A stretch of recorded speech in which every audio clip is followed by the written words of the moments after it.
Pokemon Sword and Shield is here. It's out. It's finally a game you can go and purchase. I have recently just finished the main storyline and have been playing some of the end game, and I wanted to do a review of Pokemon Sword and Shield as I promised I would do a while back before the game came out. So here's the deal, guys. There's a lot of controversy following this particular Pokemon game. A lot of people were upset because no, not every Pokemon is in this game. You can't transfer Pokemon to this game for the first time in a mainline series of the game. However, there is a lot of Pokemon and a lot of new ones, and it still has the spirit of a Pokemon mainline series game. The other main controversy was the graphics themselves. Some people claim that it should be better for the Switch and the animations aren't up to par, etc. That's the controversy behind it. First, before we get into the actual review, I'd like to say that the graphics do look good when you're actually playing the game and you're actually running about the world and exploring. It looks fantastic. It's a great looking game. It definitely matches the theme I would expect from Pokemon, and everything looks pretty, and it's definitely, I mean, there's moments where you'll actually think the graphics look really good. Now, there are specific areas out in the world that do look rather horrible, and that's mainly when you're in the wild areas, the large area where you can run around and you can do your raid battles and all that kind of thing. Specifically, the trees there look really bad. But that's really the only thing bad I have to say about the graphics. I think the graphics look pretty good overall. It is a Switch game. It's not like a high-end PC game or a PS4 or Xbox One game. It looks pretty good for the Switch, and it looks really good in handheld mode or on your TV screen. I can't really say the graphics are a complaint for me. I thought they looked pretty good, minus the trees and there's a few very small, minute details that I'm like, wow, they really could probably did something a little better with that. But let's talk about the game itself. If you're a fan of the Pokemon series and you enjoyed the 3DS Pokemons, then you're going to love Pokemon Sword and Shield. It's very similar. There are definitely some things different, which we'll talk about, but it is a great Pokemon game. It's definitely a great follow-up, and I was having a blast playing it from the beginning, that Twilight area, beginning a new Pokemon adventure, getting your starters, picking which one you want, and then moving out into the world. Now, as far as actually playing the game, it is structured very much like a typical Pokemon game you would expect, where you're taking routes and you're going to different gyms and you're collecting the gym badges, although they are a little bit more spectacular in this sense, but you're going through puzzles to get through to the actual gym leader, and then you have to defeat the gym leader in these really cool stadium style Pokemon battles, and it's pretty epic. It's pretty cool. Dynamaxing your Pokemon is a lot of fun.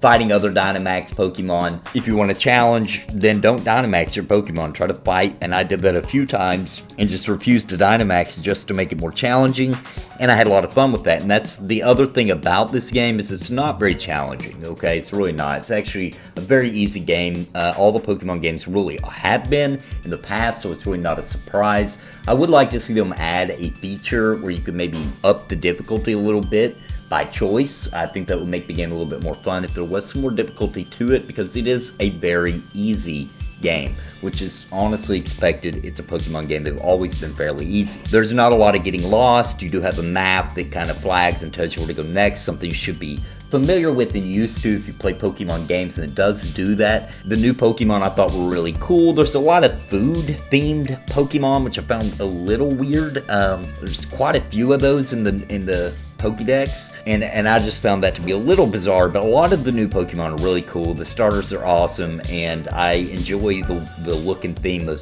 the legendaries that are in it right now. A story in the game, and I gotta say, for a Pokemon game, it's gotta be my favorite story so far. It has a couple of twists in it. It's very interesting the way it's laid out. It has that Nintendo feel to it, almost like a Disney kind of feel that I always get from a Nintendo title. It definitely has that. It's definitely present. I'm not going to give any spoilers or anything, but the things you expect, having a rival, but the kind of emotional kind of things that happen from having a rival and battling him throughout the adventure, etc., really was a really cool, more realistic, I guess, kind of way that things would probably really go as compared to other Pokemon titles. And I think they did a really good job with that. And also the relation to the best Pokemon trainer in the Galar region, which is the new place where you'll be playing, where this Pokemon Sword and Shield takes place at. The best trainer and the relationship that he ends up with you as the new up and coming trainer is pretty cool. And also just the way that the NPCs interact with you throughout the adventure, cheering you on, and you start gathering fans and all that kind of thing, I thought was really well done. It adds to the experience for sure. Overall, this was a really good game. I mean, it really was. I had a lot of fun with it. And another thing I wanted to mention is the music, because Pokemon every once in a while I've noticed they'll have some really good music thrown in throughout the series.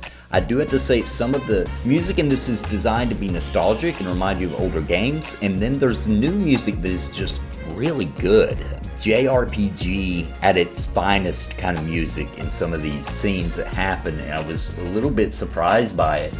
And I would say that this is a game I would listen to the soundtrack for. A lot of these songs were really well done, and I wasn't really expecting that, so it kind of took me by surprise. The addiction level of Pokemon games, of trying to collect them all and finding new ones, getting excited and adding them to your party and leveling them up and getting new abilities and deciding what abilities you're going to use for your Pokemon going forward, and strategies, and making sure that your team is composed of various different Pokemon types so that you can take out weaker ones and one-shot bad guys and all that kind of thing is all here and present and very fun. And still that same Pokemon addiction level is definitely here for this game. Now I want to talk a little bit about the new features that Pokemon has, so we can talk a little bit about that. And number one would be being able to cook. So you can camp now just about practically anywhere, most places, outdoors at least. You can set up a camp, you can play with your Pokemon, you can throw a ball around, you can play with this little cat toy thing where they kind of swat at it. But the interesting thing about camping is that you can cook food. So you get berries, and if you play Pokemon, you're familiar with that. In this game, you get them from shaking trees, and you can keep shaking the tree until finally a Pokemon will come out of the tree, at which point he'll steal some of the ones that have fallen on the ground up to that point. There's a little vibration feature that you can toy around with, and you can tell like it's starting to hesitate between the vibration. So I'm getting close to a Pokemon dropping, so I'm going to quit now and gather up the berries. But use those berries along with the other items you can buy, like sausages or rice and stuff like that, and you can add them to it and you create these dishes. And it reminds me a lot of the cooking situation in Breath of the Wild. If you played that game, The Legend of Zelda Breath of the Wild, then it's kind of the same thing. You just kind of mix things up, and each little berry is sweet or sour, and you just kind of make these combinations in order to actually make a dish. And it can create all kinds of various dishes with different effects on your Pokemon, healing them, getting rid of status effects, bringing back PP, which is what you use to do moves with, so replenishing that sometimes, all kinds of things like that. And it is kind of fun. It's a little mini game you play. You fan the fire, you stir the pot, mix in your different ingredients. It can be motion control or not. I prefer to just play with the Pro Controller, which is 100% supported, by the way. The motion controls for this mini game are completely optional, so I highly recommend playing with the Pro Controller. It's one of my favorite controllers out there, actually. I really enjoyed it. But that is okay. I mean, as far as the mini game there, it's all right. The camping thing, having a chance to kind of bond with your Pokemon and make them fight better for you and that kind of thing. There's been something like that in Pokemon games for quite a while now, and this is that feature for it, is when you camp. Now, the other big feature in Pokemon Sword and Shield is definitely got to be the Wilds area. Now, I think a lot of us, when this was first announced that they were making a new Pokemon game for the Switch, we kind of expected a Breath of the Wild kind of game where it would be wide open and all this kind of thing. It's not really what we got. We got a more linear, typical Pokemon type adventure that we've come accustomed to, except for they've added these fairly large areas, which are called the Wilds, which you go out, and it is more open. It's wide open. You can control the camera with the right analog stick, and you can run out there and there's Pokemon of all level types, very difficult, large ones, small ones in the grass, all kinds of different things. Plus there's these areas where you can take part in raid battles, which they kind of took the idea from their Pokemon Go series, except for they just basically made it more fit for you to just go out and do it for fun. So when you get out into these areas, basically the way that it works is you see these rays of light, you can walk up to them. Sometimes they're a little shinier than normal, which means it's probably a higher tier, a harder Pokemon. And you go out and you fight these. And a lot of times they're super easy. You can actually just use NPCs to beat them. Other times they're more difficult. You can tell by the star rating of how difficult they are. And you go out and you fight them. And after the battle's over, you catch it. And a lot of times it's just a normal Pokemon. Other times it'll be a more rare one. And they're Dynamaxed, so they have way more hit points. And you just, you've got regular Pokemon. Throughout time, you're gaining energy. And if you're lucky, you may actually end up being able to Dynamax one of your Pokemon. If your Pokemon dies and it's out for a little while, a few turns or so, and then it seemed to me at least that you get your option to bring them back. As long as the rest of your teammates survive long enough, other people in the party can heal you, and you can play these with other people, and sometimes it's necessary. For harder Pokemon out there, higher tiers, you do have to group with other people, and it's just a matchmaking system where it'll find other people and you can play with them. So it's very fun. Now, because the Switch is portable, it does make it easier for you to trade with your friends and all that kind of thing, which is really cool. Something I haven't done yet in it. The game just came out a few days ago. Don't know anybody around here yet to really trade with, but you do make a Pokemon card, like a business card, and it has your ID on there so that you can trade, make friends with other people and other trainers, get their cards, do trades and battles with them as well, which is obviously something needed for a Pokemon title. Now, real quick though, I do want to talk a little bit about not having all of the Pokemon in the game. It is interesting because that means the Pokédex is not a national Pokédex. It's just the Galar region Pokédex. And it does make me wonder because they're numbered and they do not match the national Pokemon Dex of numbers as far as where the Pokemon go on that chart. And also, I did a little research because I just assumed that Nintendo would later on be releasing other Pokemon from other games and introducing them slowly and releasing them into the game kind of like they do with Pokemon Go, but they're claiming they're not going to do that. However, guys, let's be honest here. This is a game they're going to want to keep continuing. It's going to bring a lot of revenue to Nintendo, and as time goes on, they will. I mean, come on, they got to be releasing some of these Pokemon. They got this wide variety of Pokemon from all these games in the past that they can pull from. So it would not surprise me. It would surprise me more if they didn't pull from that in order to release future content patches and things like that, to release other starters and other legendaries and things